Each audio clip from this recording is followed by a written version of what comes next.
Hi, everyone. I'm Michelle Bogan. I am the founder and CEO of Equity at Work, where we help companies create equitable workplaces. And I'm so thrilled to be with you all here today at bigBANG and to talk specifically about attaining equity in the workplace, which I know is such a huge issue that all of us are really trying to get our hands around and learn how we can drive serious change. So I'm going to take you through a few slides in a minute, but I wanted to start with a statistic that I read just yesterday that I thought was just incredibly impactful related to this topic. This is a study done by Forbes and Deloitte, and in it they said 96% of CEOs said that DE&I is a strategic priority for them right now. 96%. So take a minute and let that really sink in. I thought that number was astounding. I've never, over my over 25-year-long career, ever heard that many CEOs agree on anything as a strategic priority. So that was an incredible statement. And I think, you know, the beauty of that is for all of us who are so heavily invested in DE&I work, it's a profound moment for us to really take advantage of and dig in and get active in driving that change. At the same time, while all of these, you know, senior leaders are invested in making this change, I would say probably all of them are deeply unsure and worried that the work they're doing is not going to be enough. You know, that it won't be impactful enough, it won't happen quickly enough, it won't be meaningful enough, or there'll be a major misstep along the way and they'll get outed. So there's a lot of fear around and, you know, sort of worry and angst around how to best move forward. So I'm going to use my time with you to share not just where we are with some data, but also, you know, what's making this happen today, what's making it hard, and most importantly, how you can drive change yourself, no matter what your role in an organization, things to be aware of, and ways that you can actually help make a difference and help really move the needle on DE&I. So with that, I'm going to share my screen and hopefully technology will be our friend. Here we go.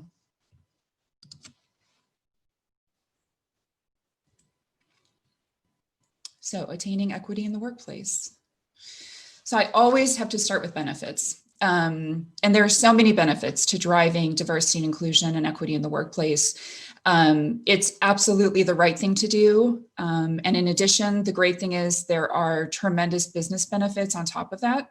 So, you know, having more diversity and the inclusion, you know, when the diversity work is done correctly, the inclusion that comes with that and the equity that comes with that really drives huge strategic advantage in innovation, in growth, in finding new market opportunities, in market share, in EBITDA, really across the board at the top line. In addition, you end up with much more engaged employees, you have reduced turnover, and you really, you know, start to get good cost control over, you know, rehiring for lost positions and retraining and getting new people up to speed. So it's a ideal kind of soup to nuts benefit case. And I think business leaders in particular appreciate this because having this data available to them makes it possible for them to sort of justify as a business prioritizing this beyond just it being the right thing to do. So there's a very robust business case. I always want people to be aware of this and have this in the back of their minds.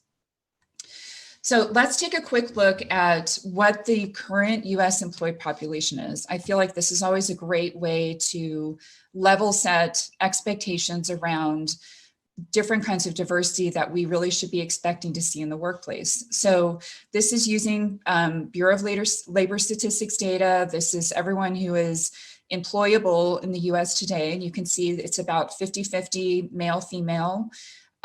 Across different race dimensions, you've got 60% white, and then you have 40% across different groups that comprise people of color. So it's a, you know, pretty close balance between white and non-white from a race perspective. In terms of LGBTQ+, you've got about 8% of the employable population affiliating with the LGBTQ+ community.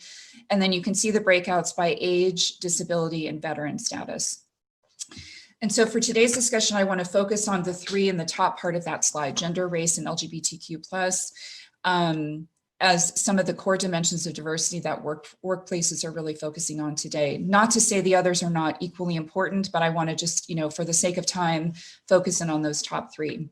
So before I move on, think about these numbers, because I think, the major takeaway to me is, if this is the snapshot of the US employed or employable population, this should really be what we're seeing in our workplaces today. Not just at the entry level, but across all levels. So keep these numbers in mind. Of course, unfortunately, as many of us would expect, that's not what's happening today. So this is some data from McKinsey. They do great studies every year, focusing on women in the workplace, and they've started to add a race dimension, and they've also added sexual orientation in there, which has really helped to provide some robust data for us to work with. And you see at the entry level, it's split basically 50-50. So you've got across white employees and employees of color. So you've got, or a little more 60-40, I should say. You've got 36% people of color at entry level, and you've got about 47% female. So at least on the female side, you've got a decent representation, and on the people of color representation pretty much matches the US employable population. But you can see how drastically it goes down with every step on the career ladder, going manager, senior manager, and so forth, and down to the C-suite, or up to the C-suite, where the numbers are the lowest. Women of color being only 3% of C-suite positions, the vast majority at 66% being held by white men. So this is really what we're up against today when we're trying to change things in the workplace. You've got leaders who are largely white and male, and while they may be, very much committed and well-intentioned with this work, we just don't have a lot of representation from a gender and, other gender and other race perspective at that senior level. So it makes it hard to change that, break up that momentum and really drive change. But like I said, there's a lot of interest in going there. So this is sort of, where we are today. The other component that's really challenging and is getting a lot of focus is, we've got discrimination coming out in terms of pay, hiring and firing, and benefits. And this is across gender, race, and LGBTQ plus lines. So on one side, you can see, for every dollar a white man makes, it goes down, pretty significantly by racial group for women. And then there is still a fair amount of either a lack of support, especially from the benefits and support standpoint, or a straight up discrimination that's happening for the LGBTQ plus community in the workplace. So a lot of, the great thing is there's a lot more data and visibility into this, but the challenges are definitely there. So I want to walk you through a couple of compounding factors that have made this, or making this happen, and really to present them as things that all of you are empowered to start helping to chip away at. And I will have a few minutes for questions at the end. So if you can put any questions you have in the chat, that would be great. And when I can switch off the screen share, I will answer your questions. So the first factor that I look at is the lack of diversity we have on corporate boards. And to be honest, until I really started focusing in on this in the last couple of years, I felt like the boards were, sort of one step removed from the day-to-day running of the business, at least from my experience running different large organizations. I never had a board member like really directly interacting with me. It was more of a, quarterly readout or annual readout that felt a little hands-off. What we're really seeing is that, the board is feeling much more responsible and compelled to help drive change related to DE&I, which is terrific. And in reality, the board is the CEO's boss in a public company. So they really do, it's not just a sign off, check the box exercise. They really do manage and approve and, dig into those strategic priorities and make sure that, these important areas are getting acted on. Over the last several years, there's been a big push to get more women on corporate boards. California was the first state to pass that as law, that any company headquartered in California had to have a certain percentage of their corporate board membership be female.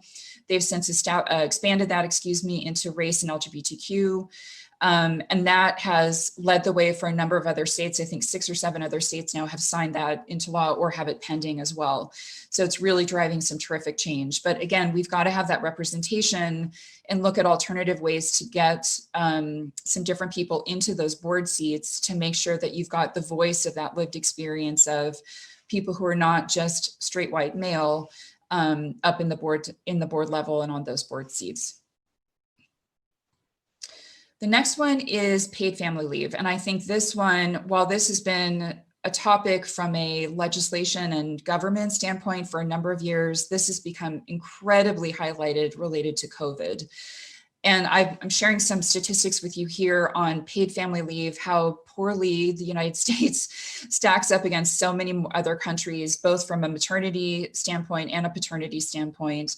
But really the spirit of paid family leave needs to encompass not just when a new child is brought into a family, whether that be through, childbirth from, one of the mothers, or if it's through adoption or surrogacy or whatever, but also broader family care, elder care, family of all ages care related to schools. We've seen the, huge need for that with school shutdowns and, all the challenges related to childcare and daycare.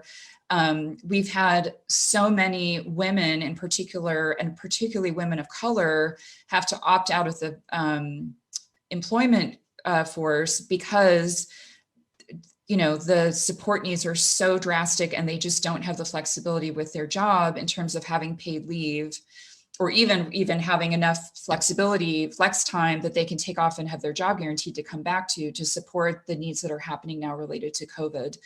And just to really, drive this point home, I would say the thing to think about is, just in a few months, we lost almost 10 years of progress that women had made in the workplace because of this exact issue. So it's a big, big one for any company leadership to be thinking about and getting creative on how to provide better support for their employees, particularly during this extended COVID season, unfortunately, that doesn't seem to be wrapping up anytime soon.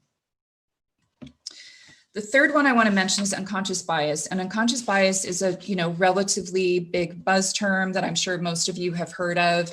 It's the idea that, despite our best intentions, we all sort of have these ingrained ideas that carry from our childhood and sort of early exposure to different things out and about in our worlds that may give us a certain association with different groups of people or positions or nations of origin or language or whatever it might be. So what's come out of this that's so interesting is and important is that once you're aware of that unconscious bias, you can start to chip away at it. So there's tons of training available, which I would encourage everyone to do. There's even free training available through Harvard, through the Implicit Bias Project. That's fantastic. And that, having that awareness, it's really important to help chip away at the way that a lot of these attitudes drive decision-making on a day-to-day basis in the workplace. So it's almost that because it's unconscious, it's not so much that when, someone is having a very lively discussion and debate about the issues of, related to race or gender or sexual orientation in the workplace that the bias comes out. It's really more in the day-to-day smaller decisions. And those are the things that really impact, whether or not somebody gets staffed on a particular opportunity, whether or not somebody's invited to a networking event, whether they're thrown out as a candidate for a certain professional development opportunity. And those are things that go a long way in either advancing or holding different people back if they're given, whether or not they're given those opportunities throughout the course of their career. Of course, it also does come up in terms of, how people got to recruit and who they feel comfortable hiring and sort of taking a risk on, same with promotions, because there's a natural tendency to go with kind of the known and the things that we're most comfortable with, which are typically people a lot like us. So it's important to have that awareness going into some of those bigger decisions as well.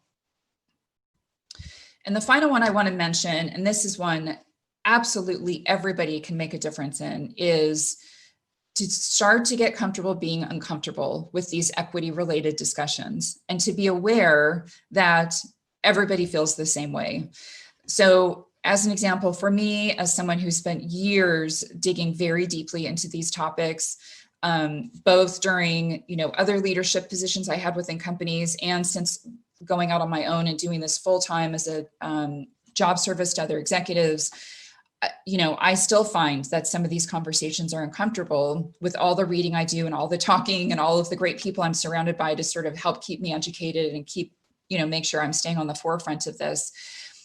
But acknowledging that and having the conversation anyways, what really makes the difference. So making that commitment to get educated, making that commitment to bring some grace to the conversation, know that you may not know everything, that the other person may not know everything, but the important thing is to have the conversation, get these issues out on the table, and make plans on how to do better. That's the most important thing. This idea of sort of like, I don't know, that makes me a little uncomfortable. I'm just going to let it go. I'm going to assume it's going to be fine. I'll let someone else surface it. That's how a lot of this has perpetuated for so long. And we just can't do that anymore. So build up some tough skin, be ready to have those courageous conversations, get some training on how to do that. Doing that as a team is an amazing team building exercise and can be a great way to get everyone sort of uncomfortable together and start to raise those topics and work them out. I've seen a lot of that happening, and it does, it ties in very much with the unconscious bias and starts to make a great change going forward. So building on that, I want to give you an acronym that you can embrace and think of as your mantra going forward. To be bold, that's the best way to drive change. These aren't small things. They're big things. They've been around for a long time. We have some major numbers to move. We have a lot of change to drive, but we can do it. It is totally possible, but it takes being bold to make that happen. So what do I mean by bold? Being honest about where you are today. Don't paint an overly rosy picture and overly account for best intentions. Best intentions are very important, but having honesty around where you are today and what the opportunities are to improve is the best way to set solid foundation for moving forward. So with that, own those changes that need to happen. That's really taking accountability, especially as executive leaders. You have to take accountability. You've got to get your team to take accountability. Everyone has to have equal ownership of making this happen, even to the point of putting it in their reviews, bonus criteria, et cetera. JP Morgan Chase is an amazing example of Jamie Dimon, their CEO, holding his leaders accountable. A number of people aren't getting bonuses right now because they didn't take his diversity pledge serious enough and drive change. That's putting your money where your mouth is, and that is what drives change behavior. Lift yourself and your organization up. Get educated. This is, leaning in, not leaning out. This is really making sure you're knowledgeable, that you're willing to learn, and you're bringing the rest of your team with you in that process. And the final piece is doing the long haul hard work. This stuff is not Band-Aid work. It's not, quick fix, stitch it real quick and move on. A lot of this, to really drive change, you've got to build it into the operations and look at all the places that you've got opportunity. So this may be a 2, 3, 4-year commitment for your organization, but if it's a strategic priority, that's important and that's what it will take to happen. It's not to say that there aren't some quick fixes. There definitely will be some low-hanging fruit opportunities that you can grab and make changes with right away. But having sight to the long-term things around promotions and changing some of those ways of working culturally, that, it takes a long time for that to stick. So you've got to really be willing to stick at it, stick it out and keep at it. So I'm going to give you just very quickly a couple examples of how you can do this. And I would say the most important thing I've learned in this work is that scrappy can go a really, really long way. This is a slide that I pulled together for the first time in an old company of mine, probably almost 10 years ago now. This slide came out of a deep frustration that everything we were saying as an organization was not related to trying to be equal between men and women, was not materializing in terms of our hiring and in particular promotions and sponsorship. And because our culture was so incredibly collegial and collaborative and compassionate and supportive, we just could not see it. So I pulled this slide together and I put it in front of our leadership team. And this slide all by itself became a huge catalyst for change. It got a roadshow. It became a reference point in every recruiting, hiring, and promotion conversation, because the numbers that this showed in terms of us being totally balanced at the top and so incredibly off balance, so well balanced at the entry level consultant and so wildly off balance at the director and partner level, was so counter to our brand. It did not hold up the values that we felt really represented our brand as an employer, as a service provider to our clients, as people active in the community, and we knew we had to change that. But until we had a simple visual that showed us how bad the gap was, we just didn't understand where to focus and prioritize. Scrappy can go a huge, huge, huge way in making a difference. And if you want to get more sophisticated, and this is what I really help my clients do, you can take that to the next level and really look at all the different dimensions that employees show up at work. So not just in total, but by level role, like I mentioned before, by function, by part-time, full-time, hourly, salaried, by geography, by age demographic or generation, like all the different ways it breaks down. That's where you start to see a variety of different gaps where people may be clustered into certain areas or kind of stuck at different points in their career, and see how that correlates back to their diversity demographic. Is there a trend among women or people of color, whatever it might be? But this, getting sort of a couple clicks down into the data helps you do that. Also looking at doing it like another click into the analytics of, what are some of the HR metrics that are making those numbers what they are today? So applying the same methodology into your recruiting process, into the time to promotion and how that compares to people, the rates of promotion of different groups. Voluntary turnover is a great indicator of, are certain people leaving at a faster rate than others? Compensation, of course, is a huge focus. So not even to say, is this the exact right number for a particular level, but, taking that comparison of, for every dollar, kind of like that slide earlier, for every dollar a straight white male makes in our organization, how does it compare to other groups? Paid leave, like I mentioned, is a really important one. Family-related paid leave, or just paid leave to be used as needed for flexibility. And then tenure, that's sort of the flip side of the turnover. Who's sticking around the longest? And is that a good thing? Is that a bad thing? What is that telling us? How does it compare by groups?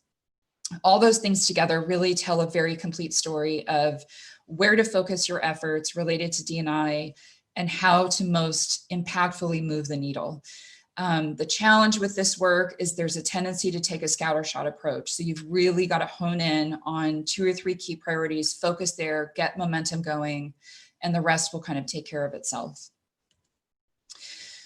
So I will end with this slide, which is really, let's make sure whenever you're designing what your future needs to be or what changes need to happen in your organization, that you acknowledge the reality of where you are today. And I love this cartoon, as sad as it makes me. It sort of captures, this challenge that we have when we're kind of running the career race of, sort of this one group having, 2 small hurdles to jump over. And the other one's got, she's got a ball and chain attached to her leg. She's got a minefield of traps and alligators and spears and other things to jump around and work her way through as she works through her career to get to the finish line. So it's obviously going to slow her down, make it harder, make her more tired, pose some new challenges, but you can remove those barriers. And the first step really is acknowledging them. Again, taking an honest look at where you are today. How can you get some of those out of the way? How can you provide support to get through the ones you can't maybe move out of the way right away, and really help everybody advance equally, regardless of their demographic. So with that, I will finish my presentation. So please be bold. Remember the acronym, be bold, being honest, own it, lean in, and really, dig in to do the really hard work. And with that, Jake, I will ask if you can help me switch over and answer any questions people have.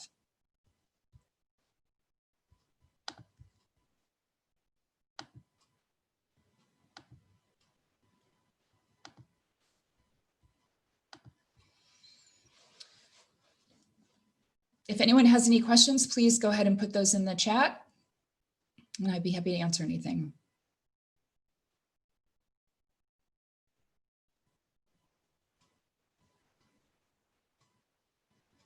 We've got a couple more minutes, so does anybody have any burning questions on how to be bold or some of the data that I shared? Are you seeing things like that in your organizations? What kinds of things do you feel are the toughest really to manage in terms of, you know, the barriers that you've got, or any of the particular issues related to race, gender, sexual orientation? Which of those things do you all see are, you know, the most challenging or biggest opportunities for your organizations? So somebody's asking if I have more information about Jamie Dimon. Yes. So he said, I was actually at a conference about 2.5 or 3 years ago that was hosted by the New York Times, where he got on stage and said, you know, diversity is a no-brainer. It needs to be a strategic priority. He set very specific goals for all of his leadership team members on what he expected in terms of changes to the recruiting process and the promotion process, and how the pipeline would be looking over the next couple of years, and set goals for year by year how they should get there. And I don't know the specifics of the exact numbers that he expected, but he, you know, laid out a very clear path for that to happen. So it wasn't like wave a magic wand and increase by 30% overnight. There was a, you know, a clear, reasonable path to get there. And he just announced this week that he was giving out, you know, sort of announcing bonuses related to the business performance, and that for him, one of the key metrics had been, you know, this diversity measure that he put in place, and that anybody who had not made enough progress or shown that they had put in enough effort toward the progress would would not get 1% of their bonus paid out because of that. And he had set that expectation up front and was very public about it. So a lot of times you hear that up front, but then you don't hear the follow through. And I think it was important to him to do the follow through and continue to send that message that, you know, that's his expectation as a leader. And he, you know, he's holding people accountable to it, and it's going to continue. Okay, here's a good one. How do you address employers who contend that there are simply not enough qualified, diverse candidates? What can we suggest that they do to expand their recruiting practices? Okay, this is one that I do hear this quite a bit, that this is a kind of gut reaction, or, you know, sometimes can be a little bit of a, you know, defensive stance, like we're trying, we just don't get enough candidates. You know, there may be certain like highly specialized areas that truly don't have enough quote unquote diverse candidates. But I find when I really work with people on this and kind of dig in, that for the most part, it's an over-reliance on kind of the same old ways of working, expecting that to turn out a different result. So going to the same schools, reaching out to the same network, posting your job in the same locations, you know, not sort of breaking up the pool into the pool for applicants into a much larger pool, or many other pools, so that there's an opportunity to really filter in. So that's one piece, is making sure your outreach, both from a formal recruiting standpoint and informal through networks, is different. Additionally, I've seen people have great success reaching out through a variety of different organizations that exist to advance people who are, you know, who associate or identify with a certain diversity demographic in a certain specialty field. So there are loads of, you know, women in STEM groups, as an example. There's a lesbians who tech community that's massive, that does loads of help with job search and that includes, you know, white and people of color who associate with the LGBTQ plus community. So there are a lot of other ways. It's really breaking up the thinking, and taking a very proactive stance in that outreach to find creative ways to, you know, to recruit new people. So another question I'll answer, I think this will be the last one we have time for, is, are there major differences between the implementation of DEI programs in a global company versus a US one?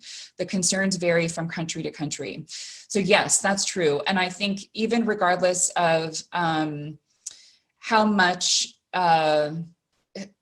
whether or not a company is just US or US and global,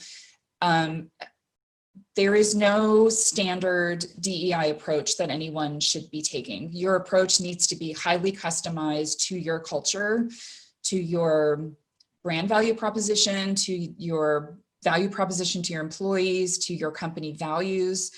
And, you know, to the extent that you're a highly localized company in any given location, sort of around the needs of that specific community. So you can have, for example, I've seen a number of companies have a broad US strategy, and then the way that that's implemented in terms of, let's say there's a component that is very community outreach oriented or supplier diversity oriented, even recruiting oriented, that might change a bit city to city.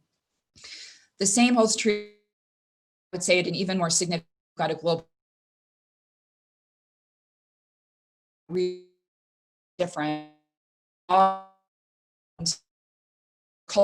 different. And, you know, I've been in organizations, the first organization where I actually was very involved in this work a number of years ago, where I was an employee, we tried, because we were a US centric business, we tried to sort of not overly push, but, you know, make available what we were doing in the US to our offices in Germany and the UK and a couple of different countries in Asia.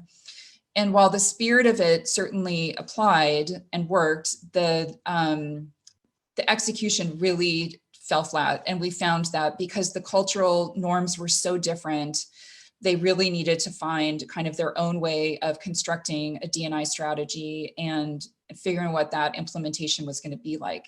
So, for example, ERGs and affinity groups we had in the US didn't necessarily translate over to what they needed in Germany or in Asia. I would say the UK was probably the most parallel, and then it went kind of through Western Europe, and then Asia was sort of the most different for us. So I think it's more that you've got to have a budget that accommodates everybody. You have to have senior accountability and leadership for each region, but you've really got to work with each of the local countries, and then within that, maybe even offices by city to some extent, to figure out how to customize that so that it can work. And for global companies that are setting these massive goals, you know, to get to like big percentage numbers by, you know, 2025 or by 2030, to me, there's a risk of some of that falling flat if you haven't done that bottoms up work to understand those different cultures by country and figure out what needs to happen to make that change, you know, happen locally in each of those regions. So having that awareness is really important.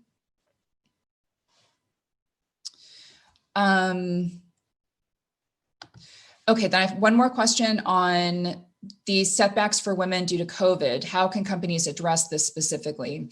Well, what's interesting is it's a combination of the setbacks for women were so much more serious than for men for a variety of reasons. One was many women are frontline workers in fields that suffered, you know, great job loss and furloughs right away. So if you think of retail, for example, that's a big area that hit. Restaurant is another one. Certain kinds of healthcare got hit early, but, you know, seem to be coming back a little bit.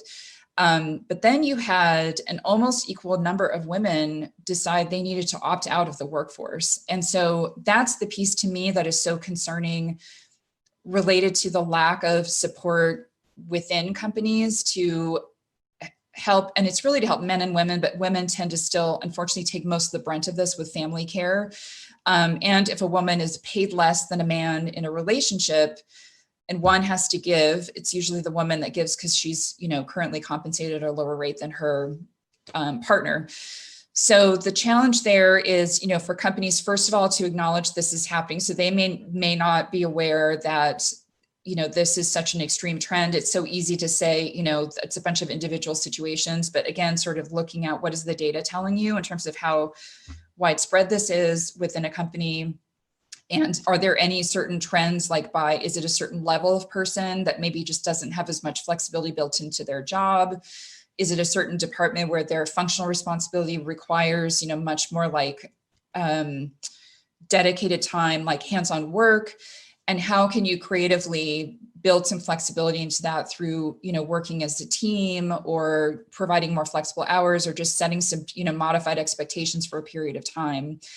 So that's one piece. And I think in general, this gets to a bigger issue of the care for family, both children and extended family members, and especially elder care. There's got to be a way to equalize that falling in the hands of both men and women. And I don't believe that men don't want to do that work. I think it's just sort of traditionally the woman is opted out. So there maybe is a little bit of a, carryover expectation or habit that happens there that makes some of that happen. There's also the piece of women making less money.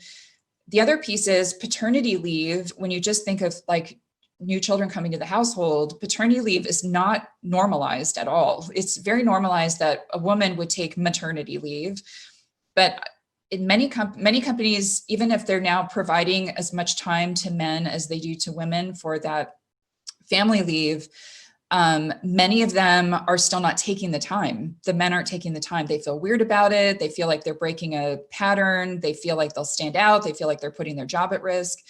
So a big part of this is normalizing that men need and want and should take the same amount of family time as women to support whatever, phase of life and need is happening within their family, and making that available to them, but really for leadership to normalize how that's happening. There's been some movement on that, but again, it's going to take the men taking the leave and making a big deal about that and showing that it's doable, just like the women had to do, a number of years ago to make that sort of normalized. We need the men to be able to do the same. I will share a story. There's, for all of you who are Serena Williams fans, her husband, Alexis Ohanian, is a big proponent of paid family leave. He's the CEO of Reddit, and co-founder of Reddit, and which is a big tech firm. And he took off several months of paternity leave when his daughter was born, specifically to help normalize it within his organization. And so that's, a leader kind of putting it into action and living by their own words. And he did it, was very public about it in a way to, help others see that, this is like a new trend that we should be building. So with that, if anyone has other questions, I'm happy to answer them. We've got a couple more minutes, I think. I think I've answered what's come through so far in the chat.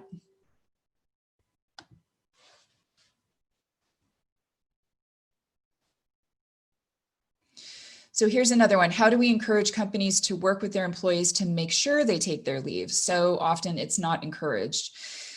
Yes, so this is a tricky one. And in places I've worked where we've tried to add leave time and make that okay, it's a matter of kind of building the business case around that and show examples of, we tend to get so myopic in our focus on, the impact to the company of taking advantage of any of these benefits, the benefits that are, provided to you.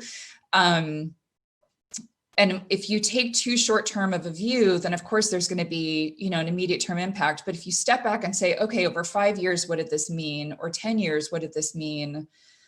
Most of the time, the employees that do take advantage of those benefits around leave, they come back and they stay, and they're highly engaged, and they stay longer than the employees who feel like they can't take that leave or don't take that leave.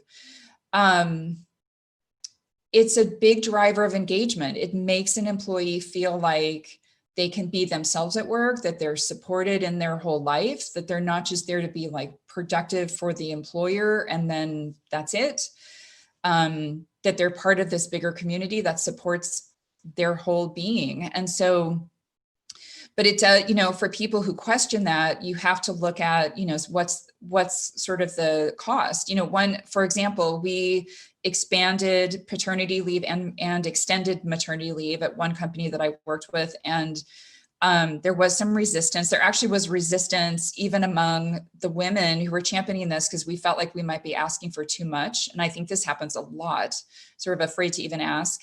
And we went back and did the math with HR over, in this company, how many people took leave in a given, took maternity leave in a given year, what was the cost to that, and then how long did they stay after that leave? And it turned out, adding a week or two to the women and adding a few weeks for the men had such a nominal cost, especially related to those people staying long-term and the productivity they churned out, and the fact that we lowered our turnover numbers, which meant we didn't have the cost of the person leaving, the lost business, the cost of recruiting and rehiring and retraining new people. So it was ended up, when we looked at the math, a complete no-duh decision. But the idea of making that kind of request or change felt scary, and I think our assumption was it was going to be a much bigger deal than it was. So again, it's sort of, it's always good to come back and just take a hard look at the numbers, and it can be scrappy, back of the napkin math, doesn't have to be super precise, but if you, just do a rough estimate on how many people might take this in a year, and, what is the additional cost and how long do they typically stay after, odds are that, it's more than a wash. It's probably a huge benefit that will cost you very, very little.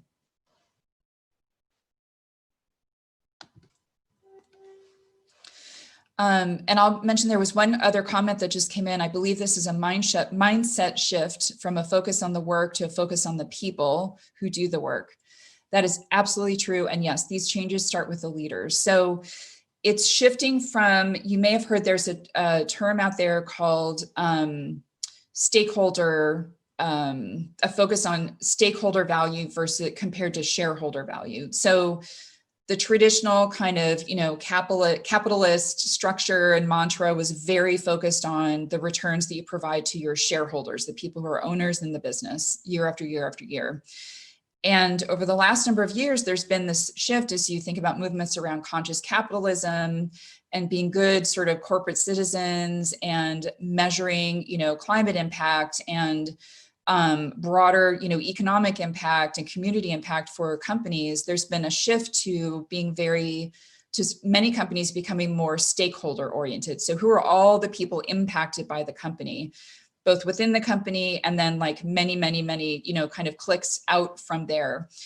And that has led to much more of a people orientation. I mean, people really in almost every company, people are the biggest asset. They're the holders of the knowledge, they're the holders of the culture, they drive the revenue, they drive the thinking, they drive the execution. Even in highly automated companies, in tech companies, you need the people to be, the brain power behind all that work. So I think there's a better understanding around, the cost of turnover, and not just from a dollar standpoint, but like the morale cost and the disruption to the business. So that's helped, push on this as a priority. And certainly just having an awareness that we're all sort of corporate citizens in this world. And so even in the workplace, you've got to, as an executive, as a leader, you've got to sort of think of this as you've got a duty to a broader good than just, how much productivity can I crank out of my employees? And so I can, have a great revenue number and generate a great, return on my investment. That's important, but that's not the be all end all. So yes, getting at, understanding behavior, and it's not just growth at all costs and productivity at all costs. It's a definite mind shift change that's happening.